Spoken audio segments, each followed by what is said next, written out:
Before we get to the too deep, into we do got a lot of topics to unravel.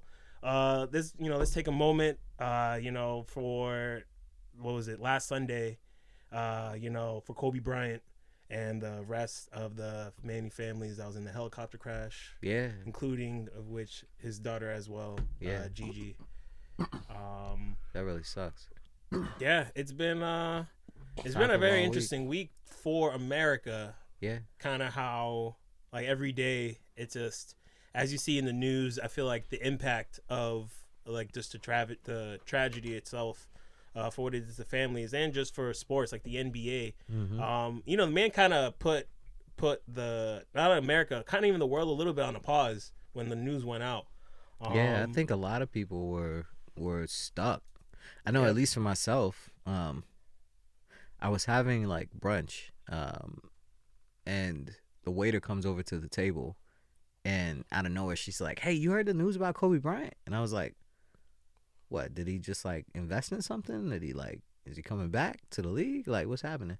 And she was like, "Nah, he just died in a helicopter crash." And I'm like, "What?" Yeah, that's not news you can say all like nonchalantly, You know what I mean? Like, she was Brazilian, so she was like mad aggressive with it too, because Brazilian women, they be like mad aggressive, right? And she was like, "He died in a helicopter crash," with the Brazilian accent, right? I can't do the Brazilian accent. I can't either. So, you know what I mean? It's different. It's interesting, but Yeah. like, and I just kind of was like, "Whoa, like, what?" And then right after that, right after the Lakers and Phillies game, Lakers and 76ers game, it comes up. Yep. And it was just a moment where I was like stuck. I couldn't even like focus on like the conversations that were happening at the table because I was just kind of like, this is weird, yo. Like, I watched this guy when he first got drafted in '96. You know what I mean? Grew up, dude. I grew up. Me and the whole family. That was like the one thing we actually did, back in the day as a family was actually when the Lakers came on. We would just get together around the TV and watch it. Like obviously, we're from Boston, but then no, who cares? Like everybody was like a Lakers fan like back then. And Shaq, Kobe, like they had Rick Fox. Like it was just Do you know he almost played for Charlotte? Yeah, I heard about that. He got traded during the draft to the Lakers. That's crazy. But he was drafted by the Hornets. Yeah. Imagine. History took history could have took a whole different course. I mean, that team would have still been lit too. No, it would have been because Larry Johnson was still there. Yeah. Alonzo Mourning was there. Yeah. Like that squad was still been lit. And then Eddie Jones got traded to them. Damn. You ever think even a quick tangent, just you ever think they look back like, damn, who should not have made that trade? Oh yeah, they do that all the time with people. Yeah. Especially because like Kobe's contract, like he wasn't going nowhere. Nope. Right. Like he was a franchise player. Yeah. Franchise tag. He's staying. Yeah. He's staying. Real talk. 20 years. You know what's crazy? Like 20 but he years almost in one left team? them. He almost left the He Lakers. almost. Yeah. Around the time it was they had to make a decision between re-signing Shaq for max money or re-signing Kobe. And they chose Kobe as the new face of the franchise. So it was interesting, right? Like, because that was definitely a pivotal moment both in his career and for the Lakers. Yep. Yeah, I think like Shaq was even talking about it, and like that was kind of hard to watch Shaq talking about the Bleacher Report video where they had all the team. I actually Shaq, haven't Rick seen that. Fox, yeah, it was on TNT. It was Shaq, Rick Fox, Dwayne Wade was there, Kenny, and like the other Charles. I think Charles Barkley was there, but they were in the Staples Center, like on court. Yeah, and like it's tough just hearing that from Shaq because like they had a very public dispute about stuff. Yeah, but then like to hear that they like patch things up to an extent like was good, and like it's hard like because Shaq's talking about all the people he's lost recently, and then like you think about it, it's like like Kobe not only lost his life but his daughters, and then like some of her teammates and like their parents. Like there's children there. Like one of the families lost one of the children and both their parents. Both parents, yeah. Wow. Yeah, and it's just because like it was too foggy that day. to fly the helicopter. Yeah. And they flew too low. Yeah.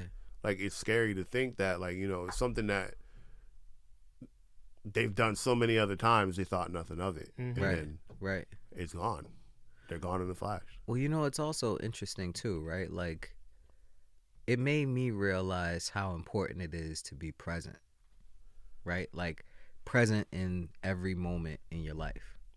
Because when you're present in every moment in your life, you make decisions differently. When you're not present in the moments in your life, you make decisions like you make decisions sometimes on autopilot. Yeah, I actually thought that word in my head, autopilot. You know what I mean? Yeah. And in many, and I've realized that, like, it's extremely important to be intentional about the decisions, right? And that's what being present is, right? When you are more intentional about the decisions you make in the moment.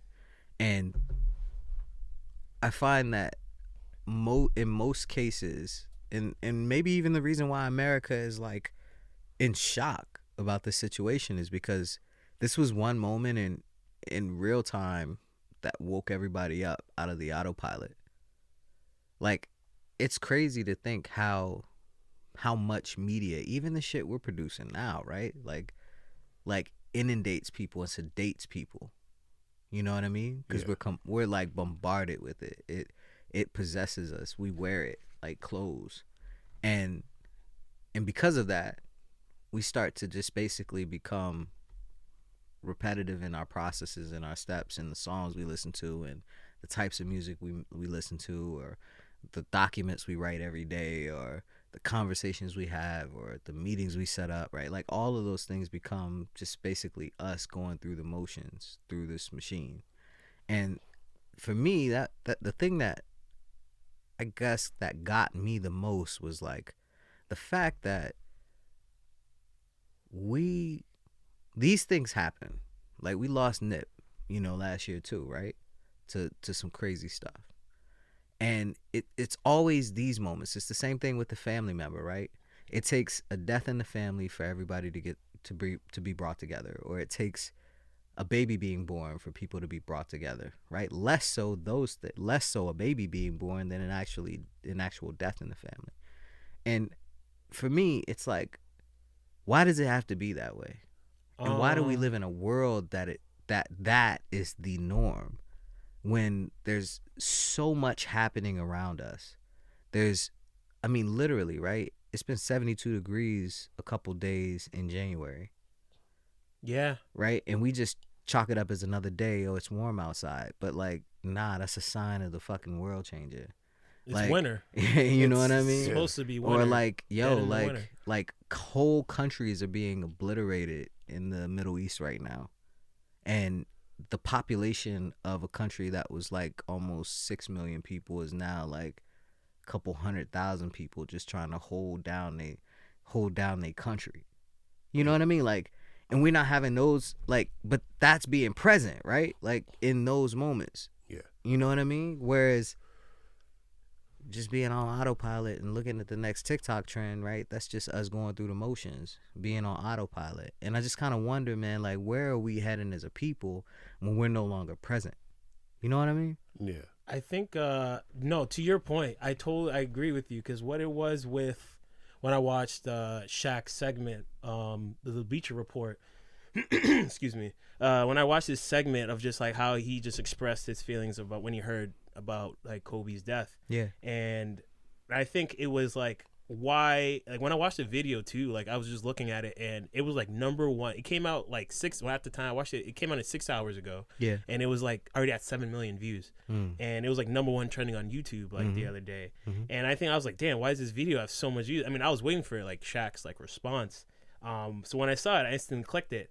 And I was like, it was like the one moment where like you see like Shaquille O'Neal, like, you don't see Shaq for Shaq. Yeah. Like, you see him as for who he is. Like, you see him as like a broken man. You see him as someone who, he lost someone. Not only he lost someone, he lost people in his family. He was like sharing things that you wouldn't hear from him typically. Like, I would not known any of like those things were happening in Shaq's life if it wasn't even through Kobe. And then you would just see like someone who's vulnerable, someone who's like exposes themselves, like, and like the pain that they're in.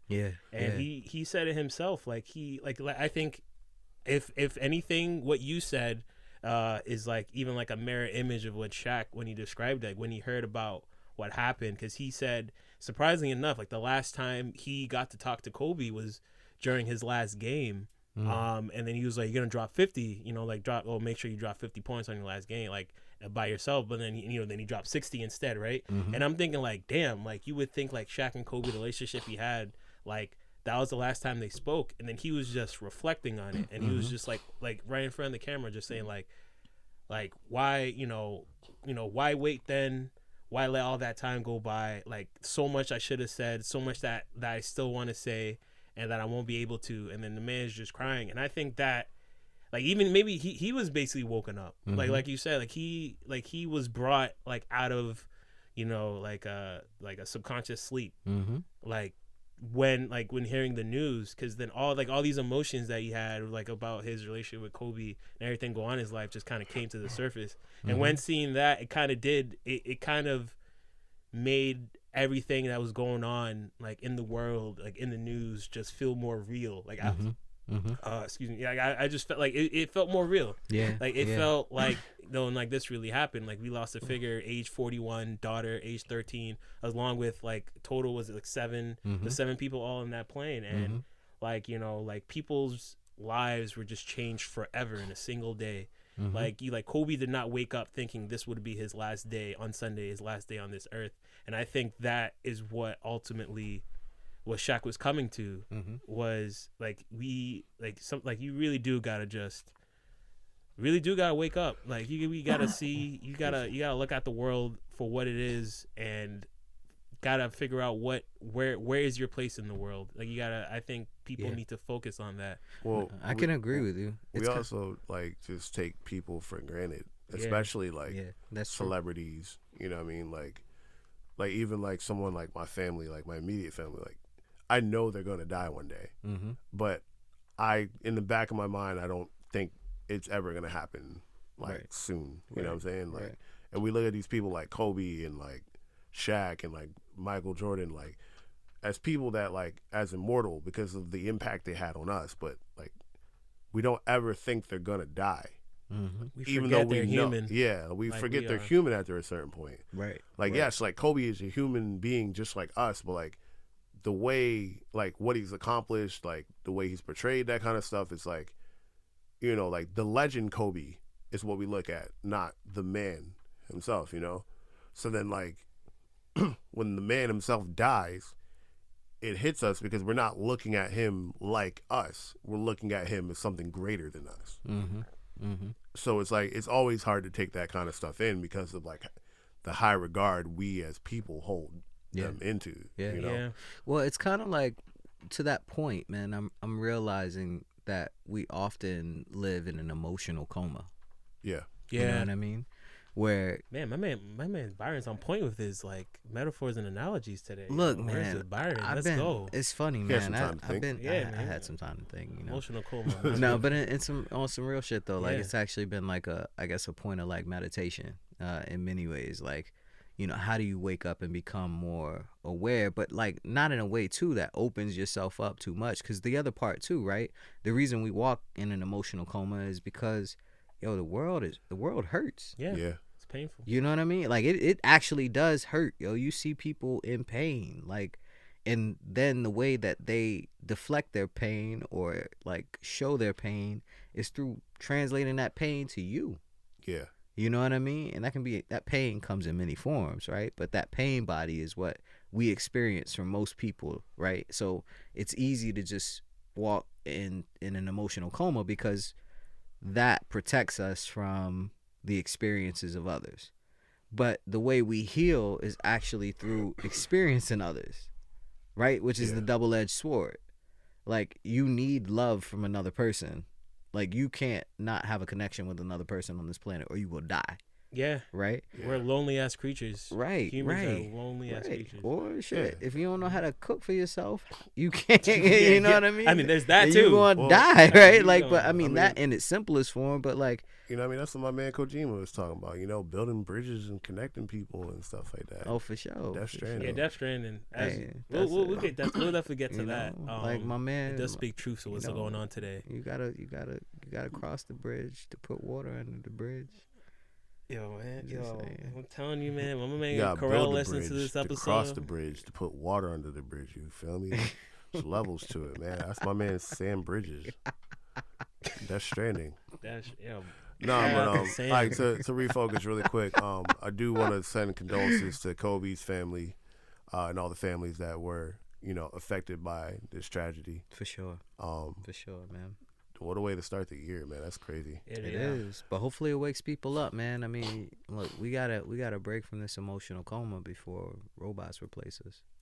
Plus, like, one thing I realized too is like, you know, he's been in the NBA for 20 seasons. He's won 5 championships. Yeah, Like, it's crazy, man. MJ numbers, bro. Yeah, MJ. the same team Yeah, the whole time. yeah, for sure. through That's- thick and thin, even at their prime, even or at their wherever their lowest LeBron point. ain't doing yeah. that. Yeah. Yeah, but you know the Say it thing again. is, you know what's funny though, right? You know what's funny though is like when you think about it, he also, if you were a basketball player, right, would you want to play for any other franchise after that you've played for the Lakers? Fuck no. Shaq You're did. in LA, one of the most storied franchises Yeah, but ever. yeah, but, Like you walk in that building, you see all the chips. The Staples Yeah, Center. You know what I mean? Like LAX. you see all of the chips. So it also depends though, because like there's a lot of history you have to compete a bit against. You know what I mean? but if you a competitor, you gonna live up Excuse to me. that. If you are a competitor, You know what I mean? If I'm mean, a competitor, like yo, I'm yeah, like, no, I'm all for it. But I could also go for like, you know what I mean? Like, let me go over to Miami and create history. Like, you know what I mean? Like, AKA Shaq. South Beach is nice. mhm. Look at D Wade, man, immortalized. Yeah, that's true. That's true.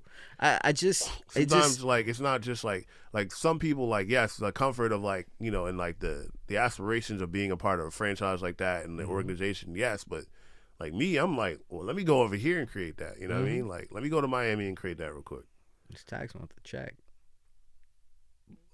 Listen, like it's tough to be like think of all the Heat's people. general manager. bro.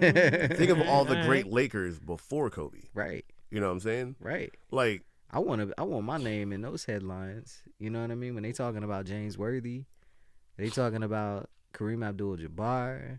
They talking about like Shaq. Yeah, you know what but I mean? then And Like, you want me- your jersey thrown Magic up. Johnson. yeah, but you know even, what I mean? but even Yeah. me, like when like in sports, like I never want to be on like the super bus